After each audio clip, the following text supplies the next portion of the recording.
forte que esperança. E qual é o nosso versículo tema aí? Que diz o quê?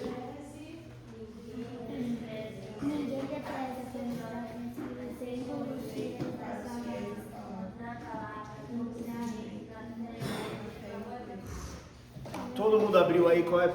Vamos abrir todo mundo, vamos falar, fazer bonito. Aí a sua tá diferente, não tem problema. Tem que decorar, boa.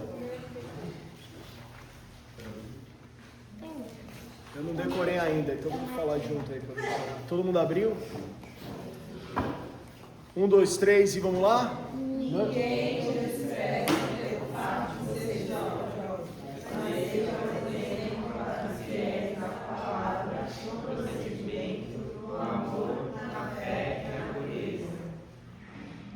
Hebreus 11, 1, versículo que está ali, diz o seguinte: ora, a fé é a certeza de coisas que se esperam e a convicção de fatos que não se veem.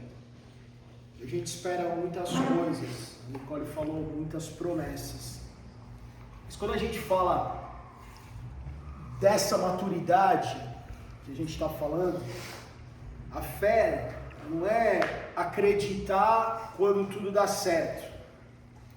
A fé que a gente entende, o entendimento que a gente tem é quando a gente continua confiando em Deus, quando a gente não entende o que Ele está fazendo, muitas vezes. A gente não está entendendo o que está acontecendo.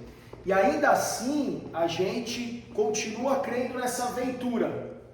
E na aventura, que muitas vezes é um chamado para o desconhecido, porque se eu falar para você o que você vai fazer amanhã, eu consigo te falar o que você vai comer amanhã, que horas a van vai chegar, mas se vocês pensarem daqui a 6 meses, vocês são jovens e tudo mais, daqui a 1 ano, com tantos sonhos, com tantas preocupações, poucas preocupações, brincadeira.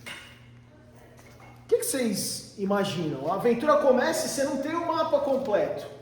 E uma fé infantil, que é uma fé que vocês não podem ter, ela exige garantias.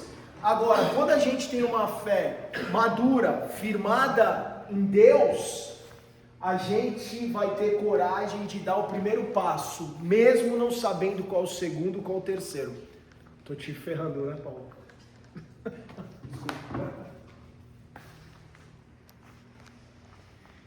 E aí, o que acontece? A aprovação, Tiago diz que a aprovação da nossa fé, que está ali em cima, é o que produz perseverança. Então ninguém nasce num nível máximo aí, a gente está buscando maturidade. E também não é algo, a maturidade não é um dom mágico que você vai receber. Existe um treinamento, existe um desejo, uma busca para que você possa, de alguma maneira, crescer na fé, para que você possa aumentar o teu nível de maturidade. Porque se fosse só uma oração, a gente não estaria falando nada disso aqui. A gente reuniria vocês, colocaria a mão na cabeça de vocês e falaria: recebe maturidade no amor, na fé e pronto. E você recebe o download e tudo mais. Mas não é assim que pode acontecer dessa maneira, mas não é. Existe um caminho, existe uma busca, existe sim a necessidade de vocês buscarem essas coisas. Não só aqui, porque a gente tem falado isso para alguns. A vida real começa na segunda-feira. Que bom seria, a Mega Sena ainda não saiu, a tia Carol continua tentando, mas não saiu, porque se saísse, a gente comprava aqui, a gente ficava aqui a vida inteira. Se vocês quiserem, os pais vêm visitar vocês uma vez por mês e tá tudo certo, entendeu? A gente fica aqui, mas não, o bicho pega na segunda-feira. E o que a gente vai fazer na segunda-feira? A gente vai continuar treinando, buscando para que as coisas possam avançar e vocês alcancem a maturidade na pureza, na palavra, no amor, no serviço e na fé. E aí, para a gente poder entender isso, a gente vai ouvir algumas histórias. Quem sabe quem é esse cara aí? Noé. Por que você quer, Noé? Porque ele está construindo um barco. Construindo um barquinho. Vocês conhecem a história de Noé, né? Sim. O que aconteceu com Noé? Ele estava... O mundo estava todo pecando e Deus pediu que ia acabar com tudo. Só que ele tinha um homem bom chamado Noé. Aí Deus fez Noé ter uma visão, Noé fez uma visão e começou a construir a arca que Deus tinha mandado ele construir. Noé recebeu uma missão absurda aos olhos da sociedade. Se eu não estiver enganado, a pastor Elise vai me corrigir sempre, mas não tinha chovido na terra até então, certo? É o que os historiadores falam. Imagina, eles viviam numa época que eles não sabiam que era chuva, não tinha chuva. E de repente alguém recebe um cara que recebe uma missão absurda para construir uma arca, porque ia vir uma chuva, ia alagar toda a terra, ia morrer todo mundo. E esse cara recebe então essa missão de construir essa arca para poder salvar, para salvar alguns animais para que pudesse reconstruir, porque o mundo estava perdido hoje. Tem evidências dessa arca, porque não é tipo eu que estou falando aqui não. Sim. Mas quando eu tive aula de história, o professor disse que não existia, que não tinha evidências disso. Então, evidências da arca a gente não vai ter, porque nós estamos falando de muitos anos atrás, né? E nós estamos falando... Quantos anos? Uns 5.000 anos antes de Cristo, aí nós estamos 2 depois de Cristo, nós estamos falando dos 7.000 anos. Então assim, a história, a Bíblia, e assim, a gente tem uma linha que assim, nós cremos em Deus, a gente entende que a palavra de Deus é a palavra de Deus viva e eficaz.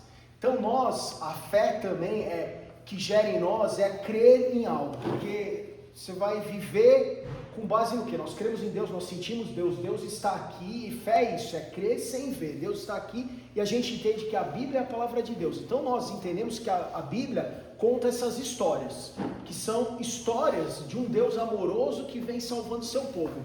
Quando a gente olha para Noé, o mundo foi destruído,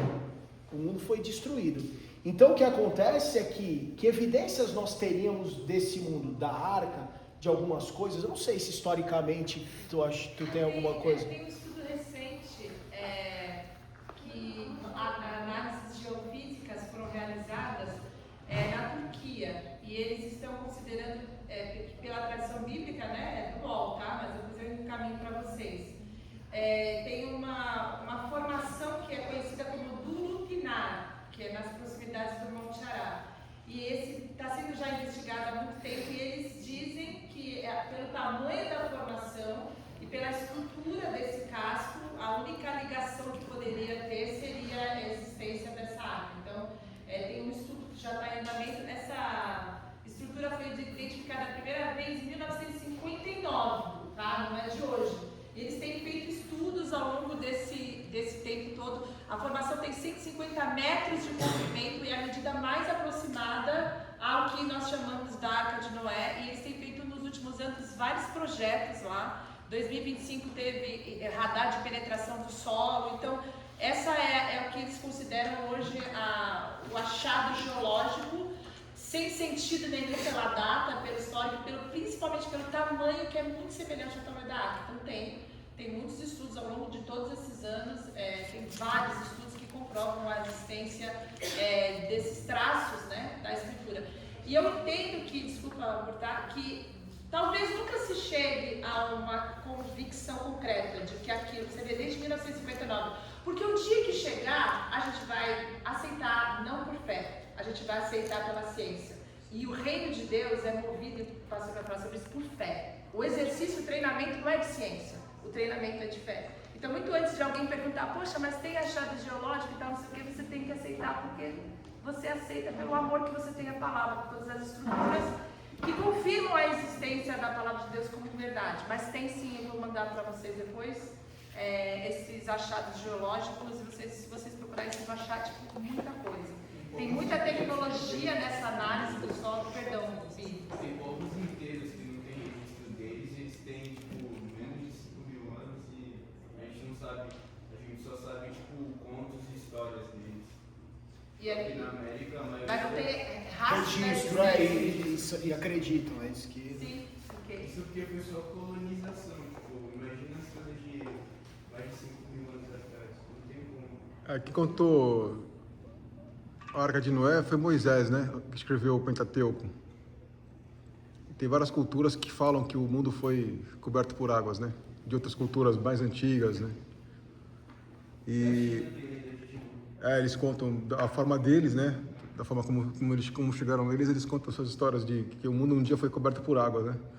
E tem uma marca na esfinge que foi um dia ela foi inundada. Um dia ela foi tem marcas de água por fora dela, né? Noé recebeu uma missão absurda, parênteses fechado aos olhos da sociedade. Construir uma arca antes de existir qualquer sinal visível de dilúvio era uma loucura. Mas durante anos esse homem acreditou e continuou obedecendo. Quantos anos ele ficou construindo a arca? Quem sabe? 100 anos. Né? Quantos? Quantos foram? Quem falou? Eu acho que foi 100. 100 anos. E ele fez isso sem aplauso, sem confirmação visível, porque ele só creu naquilo que Deus falou para ele, sem resultados imediatos. E o que a gente consegue aprender com a arte da persistência de Noé? A gente consegue aprender que uma fé madura precisa ter uma fidelidade. A fé madura é uma fidelidade de longo prazo. Não é apenas começar algo bem, é caminhar obedecendo, porque a gente está animado aqui. É retiro, tá tudo classe A, tudo maravilhoso. Nós estamos cantando, nós estamos chorando, nós estamos se divertindo, nós estamos comendo comida boa, nós estamos firmando os laços, mas isso é um hype. Como é que a gente faz para que isso realmente seja maduro, para que isso passe dessa fase e se torne uma realidade nas nossas vidas, para que a gente possa viver isso não só até amanhã, mas segunda, e não só segunda, que está todo mundo com o coração aquecido, mas é daqui a uma semana, daqui a um mês, principalmente quando ninguém está te olhando, quando não vai ter alguém para te aconselhar, para orar por você, quando aquela emoção e aquele fogo passar. E aí vai restar só uma decisão, gente, a decisão da gente permanecer fiel ao que a gente crê, fiel ao Deus Criador, ao Jesus Cristo que nos salvou. É uma decisão que nós vamos ter com base da fé, que é aquilo que a gente não vê, mas a gente crê. E esse homem chamado Noé fez isso. O segundo cara, o segundo mestre, aí chama Abraão. Mais uma vez, uma fé que confia mesmo sem ver. Gênesis 12, 1-4 conta um pouquinho da história. Porque esse cara, Deus chama Abraão para sair da terra dele, sem mostrar nenhum detalhe. Abraão não recebeu um mapa, Abraão recebeu uma promessa. Falou, sai, está aqui o texto, Gênesis 12, versículo 1 diz assim, sai da sua terra. O celular não está me ajudando hoje. Sai da sua terra, do meio dos seus parentes e da casa de seu pai, e vai para a terra que eu lhe mostrarei. Farei de você um grande povo, e o abençoarei. Tornarei famoso o seu nome, e você será uma bênção. Abençoarei os que abençoarem, amaldiçoarei os que amaldiçoarem. Por meio de você, todos os da tua terra serão abençoados. Partiu Abrão, que ainda não era Abraão, partiu Abrão, como lhe ordenara o Senhor, e Ló foi com ele. Abrão tinha 75 anos quando saiu de Arã. 75 anos. Alguém chega para ti e fala assim, ó, larga, ou não, vamos trazer para a nossa realidade, com que 75 anos a gente já está no bico do corvo. A gente está pegando nós aí na nossa idade, de 20 e poucos anos que a gente tem. Imagina que alguém fala para você, ô, vai embora, eu tenho uma promessa para ti, eu vou te fazer um cara grande, tu vai ser grande, tu vai crescer, tu vai ser um sucesso, um presidente de uma empresa, tu vai ser dono de uma empresa, mas tu tem que sair agora e ir embora. Sai agora e vai lá para a China, sai caminhando. Mas aonde está a passagem aérea? Onde está a reserva do hotel? Onde está o contrato com a empresa que eu vou trabalhar? Não, só vai, mano. Só vai e depois a gente vai se ajeitar nas outras coisas. E foi essa a promessa que nós vemos aqui. Ele não recebeu um mapa, esse cara não recebeu um mapa. Ele recebeu uma promessa. E muitas vezes Deus não vai mostrar para nós tudo, essa fotografia inteira. Nós gostaríamos. Algum de vocês tem certeza do que vai acontecer com vocês daqui até o dia que vocês dormirem, descansarem, forem resgatados por Deus? Alguém sabe? Não sabemos. E aí talvez vocês que têm 15, 20, 25, não sei. Talvez vocês tenham, não, mas a gente não sabe que a gente ainda é novinho, eu não sei que curso que eu quero fazer, eu não sei para onde eu vou. Eu tenho 44 também. Não sei o que vai ser daqui a 5, 10, 15, 20, não sei. A gente não sabe. Mas uma fé que é madura precisa declarar que confia em Deus mesmo sem saber tudo. Essa é a fé que a gente precisa ter. Eu não enxergo o próximo passo, eu não enxergo, mas eu confio num Deus que tem promessas, um plano de bem. A Nicole e o Jeremias, um plano de bem para cada um de vocês. Deus tem um propósito para cada um de vocês, eu não tenho dúvida. Deus tem um plano de bem para cada um de vocês. Tem um plano para vocês. A gente precisa confiar, porque muitas vezes a gente não sabe. Então a fé madura diz: Deus, eu confio em Ti, mesmo sem eu saber tudo. E a gente às vezes, quem pode levantar muita sinceridade, quem tem uma ansiedade no futuro aqui, com desespero? Quem tem? Obrigado pela sinceridade. Que faculdade que eu vou fazer, ou não vou fazer? Que profissão? Qual é o futuro? Com quem eu vou casar? Com quem eu vou namorar? Quando que eu vou casar? Quando uma série de coisas. Nós temos, mas Deus normalmente mostra o próximo passo. Tem um pé ali subindo no degrau, mas não mostra o caminho inteiro. E a gente tem que entender e aceitar e confiar num Deus que tem esse plano, esse futuro para nós, e eu não tenho dúvida. Deus normalmente mostra o próximo passo, mas é o caminho inteiro. A maturidade é obedecer rigorosamente ao que Ele já revelou para hoje. A luz só ilumina onde o pé alcança. A gente está vendo aqui é esse. Lá não consegue ver o caminho todo. Vai ter luz para o próximo passo, vai ter luz para o próximo passo. E é assim que vai. E é assim que foi. E vocês sabem a história inteira desse cara que era Abrão e virou Abraão? Que esse cara teve todo esse sucesso prometido por Deus. Ele teve, porque a geração dele, porque a descendência dele ia ser gigantesca, ia ser grande, incontáveis. E toda essa história vem vindo, que até de algum momento chegar nos povos, em todos os povos que existem hoje. A promessa para esse cara foi uma realidade, mesmo ele não tendo recebendo essa promessa com o mapa inteiro na mão. Falando, vai, sai que eu estou contigo e vai dar tudo certo. Confia e vai. E foi o que aconteceu. O terceiro exemplo. Maturidade na fé, mesmo sobre pressão. Vocês conhecem a história desses 3 amigos aí de Daniel, o esquadrão? Conhece ou não? Sim. O que aconteceu com eles? Me conta. Ele sabe? Caio sabe? Tu não sabe? Então pode contar aí. Sim. Tem. Não, rápido. Rei da Babilônia, Davi, Sadraque, Mesaque, Abednego, já tinha outros promovidos. Aí, Nabucodonosor falou: eu vou mostrar uma ideia. O que está acontecendo aí com eles? Onde eles estão? Eu vou mostrar uma estátua, todo mundo tem que adorar na estátua, porque senão vão tacar no fogo. Será que Abednego falou: não vamos adorar essa estátua, não. Sai pra lá. Então ele falou: eu vou tacar você na fornalha. Atacar vocês na fornalha, é isso que Nós Deus pode talvez livrar, mas se ele não livrar, a gente mesmo assim não vai adorar a fornalha. Tacou ele na fornalha, o rei ficou mais bravo, tacou a fornalha, esquentou a fornalha 7 vezes mais, pegou os soldados mais fortes para jogar eles lá, jogaram, os soldados morreram com fogo. Só que aí, em vez de estar só Sadraque, Mesaque e Abednego, tinha 4 pessoas, um quarto era uma vez. Os soldados que foram colocar eles na fornalha morreram de tanto calor e eles ficaram lá dentro e não morreram com fogo, certo? Certo.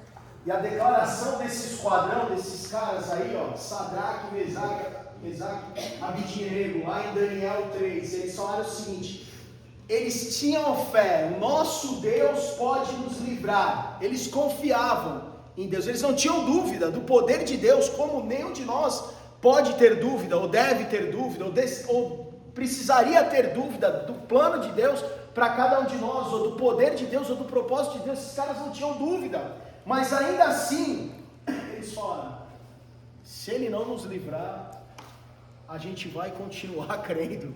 A gente vai continuar confiando, não importa as circunstâncias, a gente continua crendo em Deus. A gente sabe que Deus pode nos livrar, eles sabiam que Deus podia fazer um milagre. E eles continuavam fiéis, mesmo se o milagre não acontecesse. Gente, a fé, uma fé madura, uma fé firme, não depende das circunstâncias. Porque se a gente for viver uma vida sobre as circunstâncias, aí as coisas estão muito ruins. Porque um dia está frio, outro dia está calor, está sol, está chuva, o dólar está alto, o dólar está caro. Tem dia que vende mais, tem dia que vende menos, tem dia que tem dor, tem dia que tem tristeza, tem dia que tem alegria. Uma fé madura não depende das circunstâncias, ela depende do caráter de Deus. É isso que vocês precisam ter certeza. Ela depende do caráter, porque é fácil confiar e ficar bem. Não, eu estou bem, essa semana minha fé está Por quê? Porque está tudo bem. Porque tem portas se abrindo, porque tem orações sendo respondidas. Mas e quando a resposta demora? Mas e quando a luta não para? Mas e quando a situação não muda? Como vocês estão agindo? No teste da pressão, que está aí na tela para vocês. Sua fé suporta o fogo. A fé de vocês está pronta para suportar o fogo, para serem jogados dentro da fornalha, ou se isso acontecer, vai ser de todo mundo derretido. Porque a verdadeira fé, ela vai se manter independente das circunstâncias. Deixa eu ir para o quarto, penúltimo exemplo. É a história de uma mulher que está lá em Mateus 5, 25, 34. Essa mulher sofria há 12 anos. 12 anos. Essa apareceu no The Chosen? Ah, tá bom. Não sei se eles viram The Chosen. Mas... 12 anos tentando resolver o problema. 12 anos. Eu não sei se... Alguém aqui já teve um problema de 12 anos? 12 anos você tem um problema. 12 meses. Alguém já tem um problema de 12 meses aqui? Até os meus 12 anos não tinha problema. Até 12 anos não tinha problema, né? O Caio e a Alice também estão de boa por enquanto. Alguém já tem um problema tão grande, 12 anos, 12 meses, 12 dias talvez, tem um problema de 12 dias aí e tudo mais. Essa mulher ficou 12 anos sofrendo e ela não deixou de acreditar na possibilidade. Ela tinha um problema de fluxo de sangue, ela tinha uma doença e ela sofria com aquilo. E o que acontecia com ela? Essa mulher era deixada de lado. Ela era... Hoje a gente fala aí, brinca, quando eu estava brincando lá, que estavam cantando a música lá, que a gente não estava... Qual a música vocês cantaram no futebol lá, quando a gente falou das meninas separar com os meninos, cara, as Nath aí cantaram, tudo isso. Machismo, não foi o que vocês falaram? Recua, machista, recua. Não, naquela época não tinha boi não tinha ninguém levantando essa bandeira não, essa bandeira não existia, as mulheres eram jogadas de lado, escanteio, de lado mesmo, escanteio. E essa mulher tem coragem para enfrentar por causa da fé dela. Não é porque não existia outro motivo. Aquela mulher creu, ninguém falou para ela. Ela ouviu falar de Jesus e falou, não, eu creio. Ela enfrentou a multidão, ela enfrentou o cansaço, ela enfrentou a vergonha, ela enfrentou a rejeição e tocou em Jesus. Ainda assim, depois de tocar em Jesus, o cara fala, o que essa mulher está fazendo? Tira essa louca daqui e tudo mais. Essa mulher perseverou.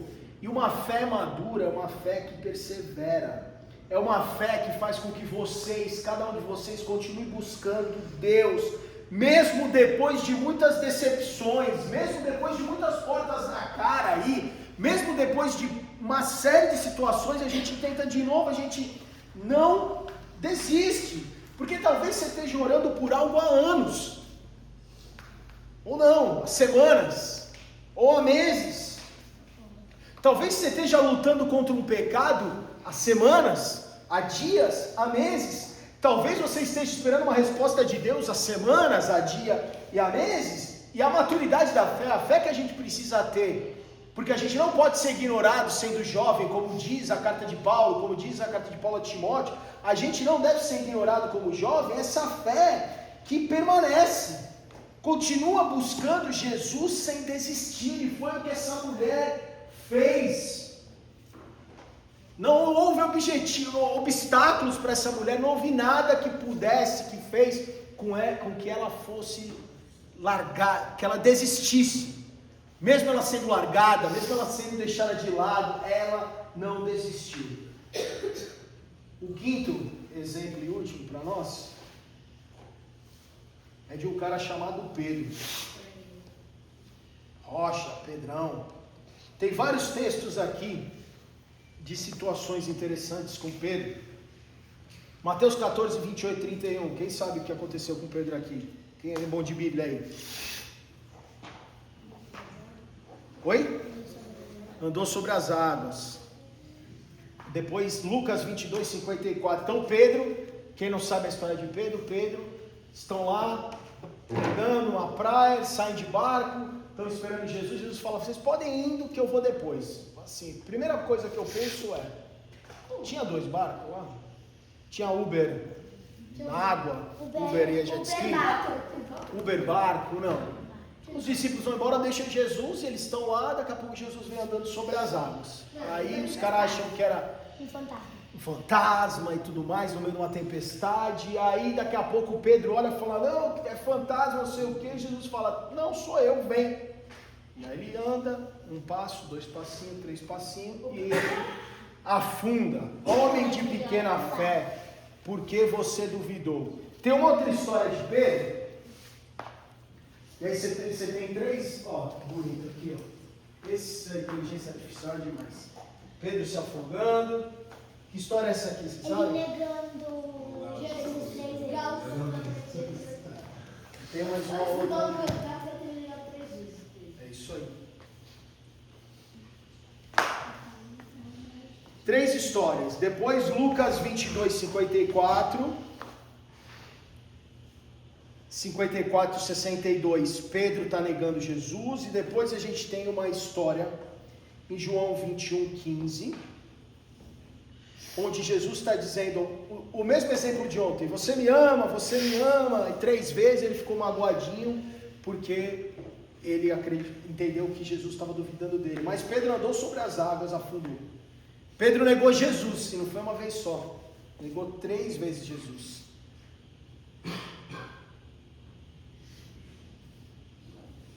Paulo, dá outros cortes aí, Paulo. Olha no computador, papai. Não, o computador está diferente. Afundou, negou Jesus, mas ainda assim ele foi restaurado. E a maturidade desse cara não veio porque ele nunca falhou, porque ele falhou pra caramba. Imagina, vocês se imaginam? Pensa aí. Vocês vão falar: caramba, vamos pensar na situação de Pedro. Pedro andou sobre as águas. Se eu for ali no meio da piscina e mandar vocês andarem ali, quem não tiver com frio vai encarar. Vocês vão ter coragem de falar: não, vamos fazer isso? E se alguém perguntar sobre Jesus, vocês vão falar: não, eu não nego Jesus, nunca neguei Jesus. E a gente sabe que negar Jesus não tem só a ver com palavras, sabe? Negar Jesus tem a ver com as nossas atitudes. Muitas vezes a gente está negando Jesus nem sabendo o que está fazendo, mas acontece muito. Mas imagina que alguém põe uma arma na tua cabeça e fala: nega Jesus agora. Pedro estava no meio dos soldados lá. Jesus tinha sido preso. Ele estava se borrando de medo de que acontecesse algo parecido. Porque teve uma hora que ele é corajoso, vocês lembram? Pegou a espada, cortou a orelha de um soldado lá. Mas nesse momento ele ficou se borrando lá. Falou: tu que é de Jesus? Não, eu não. Não conheço esse Jesus. Esse cara falhou pra caramba. Falar que não conhecia Jesus não é exagero. Toda a província da Roma já conhecia. É verdade. O cara. Tem razão, desculpa. Não é que ele falou que conhecia, ele falou: não estava andando com ele, certo? Porque todo mundo conhecia Jesus, certo? A maturidade desse cara não veio porque ele nunca falhou. Ela veio porque ele permitiu que Deus transformasse ele através das falhas. E a fé madura que a gente está falando, a gente não está falando sobre perfeição, entenda? A gente não está falando sobre perfeição. A gente está falando de viver uma dependência constante de Deus. uma dependência constante em Deus. Porque a gente pode pensar, pô, eu errei, então Deus não pode mais me usar. Eu errei, então Deus não pode mais falar comigo. Eu errei, Deus não me ama mais e tudo mais. Mas Pedro, a história de Pedro, mostra o contrário para nós. O mesmo homem que negou Jesus, tornou-se uma das maiores e principais lideranças da igreja. Quem amadurece na fé não fica preso a qualquer fracasso. E a gente precisa aprender com ele. O que esses personagens todos têm em comum? Noé obedeceu durante anos, Abraão confiou sem ver, os amigos de Daniel permaneceram firmes sob pressão, a mulher do fluxo de sangue perseverou, Pedro foi transformado após suas falhas. Todos esses caras, essas histórias, esses personagens viveram uma verdade. A fé, gente, a mensagem para nós essa manhã, a fé não depende do que a gente vê. A fé depende de quem Deus é. Beleza? A fé não depende da circunstância. A fé não depende do que você está segurando, do que você está vendo. A fé depende da certeza que nós temos de quem Deus é e do que Ele pode fazer por nós. Uma fé infantil acredita no que vê. E uma fé madura continua crendo mesmo quando não vê, porque conhece o Deus em quem confia. 2 Timóteo 1,12 diz, porque eu sei quem tenho crido. E essa frase e esse versículo resume a maturidade na fé.